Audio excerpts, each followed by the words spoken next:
So guys, कैसे हो आप लोग। एक बहुत बड़ा अपडेट है। द स्काई आर्क बिक गया पूरा का पूरा। अब बहुत लोग कंफ्यूज होंगे यार कि मार्केट तो इतना बुरा चल रहा था, इतनी नेगेटिविटी थी, मार्केट तो डिप होने वाला था, रिसेशन आने वाला था गुड़गांव के अंदर, सब कुछ इतना बुरा परफॉर्म कर रहा है, इतनी अनस्टेबिलिटी इस दुनिया के अंदर, कैसे गुड़गांव में कैसे प्रोजेक्ट सारे बिक रहे हैं।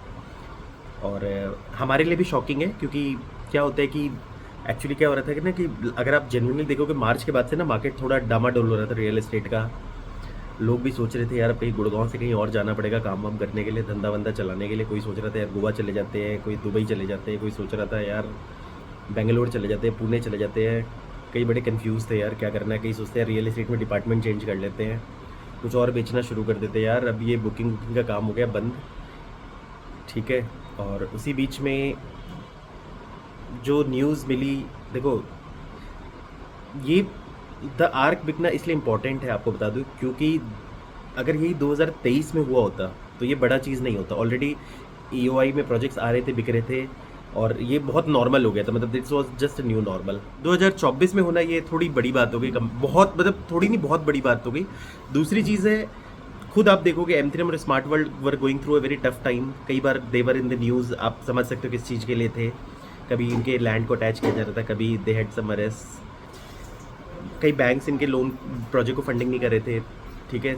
और कई लोग नेगेटिव हो रहे थे यार, नहीं यार इनके प्रोजेक्ट्स नहीं लेना। अभी भी आप मार्केट में सुनोगे यार नहीं यार एम3 स्मार्ट वर्ल्ड नहीं लेना, बाकी और कुछ और प्रोजेक्ट बताओ। तो लोगों को अभी भी कॉन्फिडेंस लेवल कम था। और इस नेगेटिविटी के बाद भी मतलब लोगों को, जब मैं तो एम3 के वीडियोज़ भी बनाता था तो लोग काफ़ी सारे नेगेटिव कमेंट्स डाल देते थे।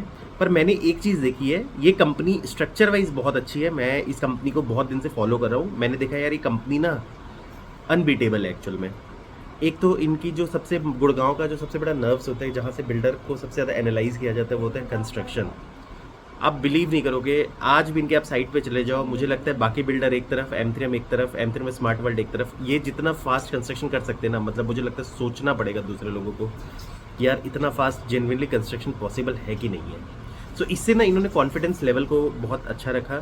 दे ट्राई टू क्रिएट बज़ करते रहे, इनकी अपनी मार्केटिंग चलती रही। हर जगह आपको मतलब कहीं पर भी आपको ये उसमें नहीं दिखेंगे। इन्होंने ये अपने ब्रांड को प्रॉपर मैनेज करते रहे, हर जगह लाइमलाइट में रखे। इन्होंने अपने चैनल्स पार्टनर जो इनके सबसे बड़े एसेट्स होते हैं उनको भी इन्होंने एक्टिव रखा हर पॉइंट पे। They never made them disappointed. और बाकी चीज़ें देखो स्ट्रेटेजिकली कहीं ना कहीं एक चीज़ और समझ में आती है कि यार इनके प्रोडक्ट्स थोड़े से अलग होते हैं मार्केट से। इसलिए ना कई बार ऐसा भी होता है कि यार एक क्लाइंट शुरू करता है कि नहीं मुझे एम3 और स्मार्ट वर्ल्ड के प्रोजेक्ट में दिखाना है, और एंड अप करता है कि एम3 स्मार्ट वर्ल्ड का प्रोजेक्ट लेकर। क्योंकि इसका रीज़न क्या होता है कि इनके प्रोडक्ट ना थोड़े अलग है कंपेरेटिवली। 79 में जाओगे, किसी को 50 एकड़ का बड़ा प्रोजेक्ट चाहिए, गोल्फ स्टेट जैसा प्रोजेक्ट हो, इतने बड़े सोसाइटी का पार्ट हो, तो 79 है। द्वारका एक्सप्रेसवे के बिल्कुल दिल्ली बॉर्डर पे प्रोजेक्ट चाहिए, तो एम3 और स्मार्ट वर्ल्ड ने वो मार्केट पूरा कैप्चर किया हुआ। एक्चुअली साइजेस भी ये बहुत रीजनेबल निकालते हैं। तो क्या हो रहा था कि मतलब इंस्टेड ऑफ सारे ऑड्स के कारण भी लोग इनको रेजिस्ट नहीं कर पा रहे थे कंपेरेटिवली, ठीक है। लैंड, क्योंकि लैंड के स्ट्रेटेजिकली इनके पास जो लैंड इन्होंने होल्डिंग की हुई है, वो मुझे लगता है कि इन्होंने जो भी लैंड ली है they are strategically very important. और मुझे लगता है कि डीएलएफ को भी इनसे सीखना चाहिए कि मतलब the kind of land they pick actually. तो इनकी लैंड लाइजिंग तो खैर कमाल की है, कंस्ट्रक्शन की जो पेस है इनका, जो डिपार्टमेंट है वो कमाल का, और मार्केटिंग तो खैर इनसे मतलब मुझे लगता है कि अगर एक बिल्डर अगर एक्स सोचता है तो ये 10x सोचते हैं, इनसे कंपेयर ही कोई नहीं कर सकता। तो खैर ये बात हो गई नेगेटिविटी और पॉजिटिविटी की। पर क्योंकि मार्केट में 2024 में पहली बार एक प्रोजेक्ट आया और जो इतने बज़ के साथ बिक गया एम3 स्मार्ट वर्ल्ड का, तो मैं बात करूँगा क्या स्ट्रेटेजी इन्होंने यूज़ की एक्चुअल में, ठीक है। एक तो इन्होंने एक टीजर फ्लोट किया सिंगापुर का, मरीना सेंट पे इन्होंने फ्लोट कर दिया। मार्केट में लोगों को एक्साइटमेंट हो गया यार गुड़गांव में हमें ऐसा प्रोडक्ट मिल रहा है, ठीक है। और इनका टारगेट सेगमेंट वो था कि बाकी बिल्डर पकड़ नहीं पा रहे थे, जैसे कि 4.5-5 करोड़ के रेंज वाले लोग। क्योंकि क्या हो रहा था, एक्सटेंशन एसपीआर पे जो भी प्रोजेक्ट्स आ रहे थे वो इससे ज़्यादा महंगे थे, तो इन्होंने उस टारगेट मार्केट को भी कैटर किया, साइजेस छोटे थे। तो उस बहाने इन्होंने मतलब उससे इन्होंने एक बज़ क्रिएट किया मार्केट के अंदर। और नेचुरल सी बात है कि 35 लाख रुपए पहले ले चुके थे यूआई में ही। उसके बाद जब आया तो उससे पहले पहले ट्रम्प टावर अनाउंस हो चुका था, which is a very big news, क्योंकि ऑलरेडी ट्रम्प टावर एक सक्सेसफुल वेंचर है गुड़गांव के अंदर। तो ये इस कॉम्प्लेक्स का पार्ट है, इससे लोगों को और ज़्यादा पॉजिटिविटी मिली। और दूसरी चीज़ क्या है कि इन्होंने एक पूरी की पूरी स्ट्रेटेजी रखी, एक लाइटनिंग थंडर नहीं होता कि यार इनको पहले से ही पता था कि यार सोल्ड आउट का बोर्ड अगले 4 घंटे में लगाना है, अगले 6 घंटे में हमें ये अनाउंस करना है, सब टीजर पहले से बने हुए थे। अदरवाइज एक प्रोजेक्ट के अलॉटमेंट आज शुरू हो और अगले दिन पूरे एक्सटेंशन रोड पे बोर्ड्स लगे हुए, smart world sold out, dark sold out, sold out, ये कैसे पॉसिबल है? मतलब सारी चीज़ की प्लानिंग पहले से होगी। तो एक एक तो इन्होंने जो टीजर फ्लोट किया, उससे लोगों को एक इम्पैक्ट मिला कि लोगों ने सोचा यार कुछ सिंगापुर जैसा कुछ बढ़िया, कुछ ऐसा बिल्डिंग हमें मिल रहा है। ठीक है, दूसरी चीज़ है कि इन्होंने जिससे सबसे ज़्यादा लोग इंडोर्स करते हैं अपने प्रोजेक्ट को, वो है क्राउड। कि जब जाए भीड़ मिले, हर बंदा चेक काट रहा हो, बुकिंग कर रहा हो, लोगों को लाइन में लगना पड़ रहा है, वेटिंग मिल रही है।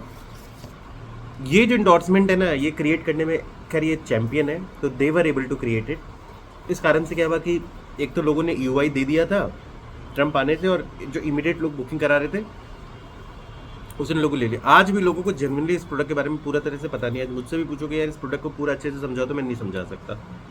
मुझे सिर्फ इतना पता है 5-6 बिल्डिंग है, उसके ऊपर क्लब बना रहे 2.5-3 एकड़ का ऊपर, और ट्रम्प टावर का अपना क्या डिज़ाइन आना है, कैसे क्या आना है चीज़ें, वो भी हमें नहीं पता। तो ठीक है, धीरे धीरे क्लियर हो जाएगी, वो एक अलग बात है। पर तब तक लोग अपना पैसे पूसे दे के बैठ चुके होंगे, तो सोल्ड आउट का बोर्ड लग चुका होगा।